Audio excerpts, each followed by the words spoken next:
ভারতের স্বাধীনতা আন্দোলন, এই আন্দোলনের বিভিন্ন ধারা ছিল। এর মধ্যে একটা ধারা হচ্ছে চরমপন্থী আন্দোলনের ধারা। তাহলে এই চরমপন্থী আন্দোলনটা কি? বস্তুত 1885 খ্রিস্টাব্দের 28শে ডিসেম্বর বোম্বাইয়ের গোকুল দাস তেজপাল সংস্কৃত বিদ্যালয়ে ভারতের জাতীয় কংগ্রেস প্রতিষ্ঠিত হলো। ভারতবর্ষের স্বাধীনতা আন্দোলন রাজনৈতিক রূপ পরিগ্রহ করে, কিন্তু 1885 থেকে 1905 খ্রিস্টাব্দ পর্যন্ত জাতীয় কংগ্রেস তার সংগ্রামশীল জাতীয়তাবাদের ছাপ রাখতে পারেনি। এর জন্য এই সময়টাকে বলা হয় নরমপন্থী আন্দোলনের যুগ, অর্থাৎ moderate phase of Indian National Congress. আর এই সময় জাতীয় কংগ্রেস পিপিপি পলিসি নিয়েছিল, অর্থাৎ প্লিজ, প্রেয়ার অ্যান্ড পিটিশন। ভারতবর্ষের জাতীয় আন্দোলনের ক্ষেত্রে এই যে পিপিপি যে মডেল রয়েছে বা আন্দোলনের যে প্রকৃতি রয়েছে, সেই প্রকৃতি অনুসারে ব্রিটিশরা কখনোই ভারতীয়দের স্বাধীনতা দান করবে না, এই বিষয়টা যে উপলব্ধি করেছিলেন তিনি আর কেউ নন, তিনি হচ্ছেন বাল গঙ্গাধর তিলক, যাকে ভারতবর্ষের রাজনীতিতে চরমপন্থী আন্দোলনের জনক বলা হয়।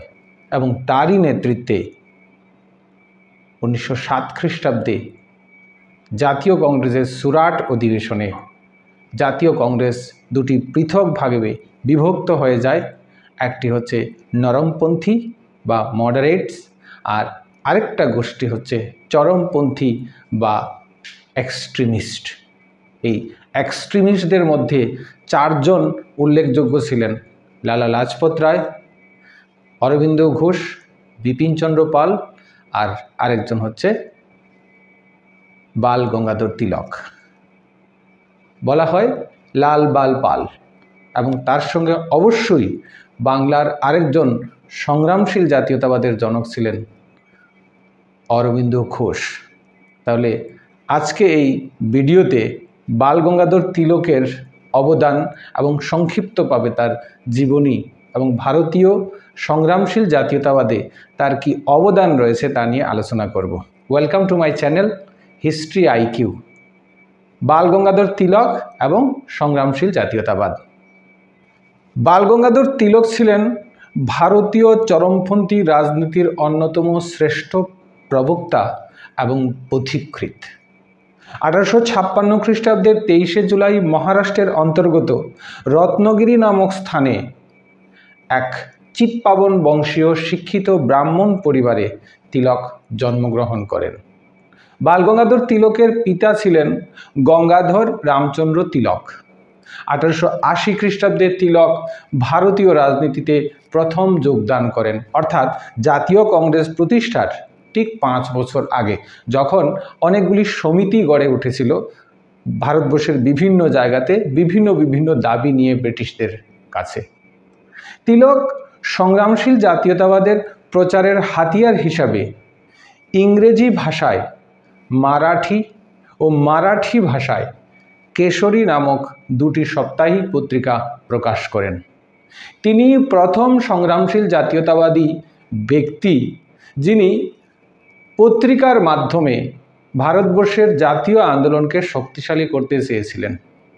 দ্বিতীয় বিষয় হচ্ছে তিনি ভারতবর্ষের গৌরবময় ইতিহাসের প্রতি মর্যাদা রেখেছেন এবং তিনি জানতেন যে শিবাজি হচ্ছে সমগ্র মারাঠা জাতির অহংকার। তরুণ বিপ্লবীদের সংগ্রামশীল জাতীয়তাবাদে উদ্বুদ্ধ করতে তিলক শিবাজি উৎসব 1895 খ্রিস্টাব্দে এবং গণপতি উৎসব 1893 খ্রিস্টাব্দে এর প্রবর্তন করেন। এখানে মারাঠাদের গৌরব গাথা এবং শিবাজির বীরত্বের ঘটনাগুলি তুলে ধরা হয়, যাতে তরুণরা সংগ্রামশীল জাতীয়তাবাদে উদ্বুদ্ধ হয়। তিলকের বক্তৃতা এবং উত্তেজনামূলক রচনায় প্রভাবিত হয়ে চাপেকার ভ্রাতৃদ্বয় কর্তৃক প্ল্যাক কমিটি দ্বারা নিযুক্ত কুখ্যাত কমিশনার র্যান্ড এবং আয়ার্স্টকে হত্যার জন্য তিলককে দায়ী করা হয়। তার 18 মাসের কারাদণ্ড হয় এবং 1897 খ্রিস্টাব্দে তিনি কারাগারে যান। তিলকের লন্ডনবাসী বন্ধু ছিলেন ম্যাক্সমূলার, উইলিয়াম হান্টার। এরা মহারানী ভিক্টোরিয়ার কাছে আবেদন করায় তিলককে মুক্তি দেওয়া হয়। তিলক গোহত্যা বিরোধী আন্দোলনেও বিশেষ ভূমিকা নেন। তার মতে গরু শুধুমাত্র ভারতবর্ষে খাদ্য হিসাবে ব্যবহার্য বিষয় নয়, গরু হচ্ছে কৃষকের কাছে ধন আহরণের একটা অনেক বড় উৎস, যার প্রত্যেকটা ক্ষেত্রে কৃষকের জীবনে প্রভাব রয়েছে। বালগঙ্গাধর তিলক গোপাল গণেশ আগারকর, দাদাভাই নৌরোজি এবং এমজি রানাডের আদর্শ থেকে অন্যায়ের বিরুদ্ধে প্রতিবাদের শিক্ষা লাভ করেছিলেন। এবং এখানে উল্লেখ্য যে গোপাল গণেশ আগারকর এবং দাদাভাই নৌরোজি আর এমজি রানাডের এই তিনজনের আদর্শে তিনি তার সংগ্রামশীল জাতীয়তাবাদকে এগিয়ে নিয়ে গিয়েছিলেন। 1906 খ্রিস্টাব্দে তিলক বিদেশি বস্ত্র বহ্নি উৎসব পালন করেন, যেখানে বিদেশি বস্ত্র বর্জন করা এবং স্বদেশি বস্ত্র ব্যবহার করার জন্য আহ্বান জানানো হয়।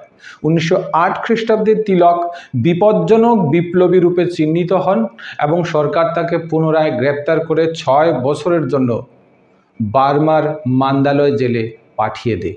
এই সময় তিনি সেখানে গীতা রহস্য নামক গ্রন্থটি লিখেছিলেন। তিনি উপলব্ধি করেছিলেন যে ভারতবর্ষে তরুণদের জাগিয়ে তুলতে এবং ভারতীয়দের মধ্যে দেশাত্মবোধ জাগিয়ে তুলতে গীতার রহস্য কার্যকরী ভূমিকা এবং প্রাসঙ্গিক ভূমিকা পালন করবে। তিলক দৃপ্ত কণ্ঠে ঘোষণা করেন, Swaraj is my birthright and I will have it, অর্থাৎ স্বরাজ আমার জন্মগত অধিকার, আমি তা অর্জন করবই। বস্তুত ব্রিটিশ বিরোধী আন্দোলনের প্রাথমিক পর্যায়ে স্বরাজ শব্দটা, ডোমিনিয়ন স্ট্যাটাস শব্দটা প্রথম ব্যবহার করেছিলেন এই বালগঙ্গাধর তিলক। নব্য জাতীয়তাবাদের সংগ্রামী মন্ত্র ছিল স্বরাজ আমার জন্মগত অধিকার এবং আমি তা অর্জন করবই। তিলকের শিবাজী উৎসবের দ্বারা অনুপ্রাণিত হয়ে বিশ্বকবি রবীন্দ্রনাথ ঠাকুর 1904 খ্রিস্টাব্দে শিবাজী উৎসব কবিতাটি রচনা করেছিলেন।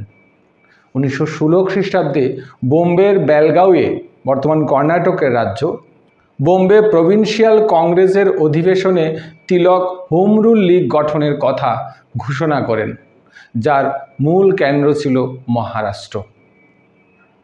তিলকের চিন্তা, ত্যাগ, দেশপ্রেম ও সংগ্রামকে সশ্রদ্ধ চিত্তে স্বীকার করে মহাত্মা গান্ধী তাকে আধুনিক ভারতের স্রষ্টা বলে সম্মানিত করেন। 1920 খ্রিস্টাব্দের 31 জুলাই লোকমান্য তিলক পরলোক গমন করেন। বিখ্যাত ব্রিটিশ সাংবাদিক ও ঐতিহাসিক ভ্যালেন্টাইন চিরল তিলককে ভারতীয় বিক্ষোভের জনক অর্থাৎ ফাদার অফ ইন্ডিয়ান আনরেস্ট বলে অভিহিত করেছেন। হয়তো বালগঙ্গাধর তিলক যদি ভারতবর্ষের রাজনীতির ক্ষেত্রে তার চরমপন্থী আদর্শকে জাগিয়ে না তুলতেন, হয়তো ভারতবর্ষ আরও দীর্ঘদিন পরাধীন থাকত। হোম রুল, ডোমিনিয়ন স্ট্যাটাস, স্বরাজ, এই কথাগুলি ব্রিটিশ বিরোধী জাতীয়তাবাদী আন্দোলনের প্রাথমিক পর্যায়ে যিনি জাগিয়ে তুলেছিলেন তিনি হচ্ছেন বালগঙ্গাধর তিলক। এই ছিল ভারতবর্ষের জাতীয়তাবাদী আন্দোলনের ক্ষেত্রে চরমপন্থার জনক বালগঙ্গাধর তিলকের সংক্ষিপ্তভাবে তার অবদান। পরবর্তী সময়ে লালা লাজপত রায় এবং বিপিনচন্দ্র পাল নিয়ে আলোচনা করব।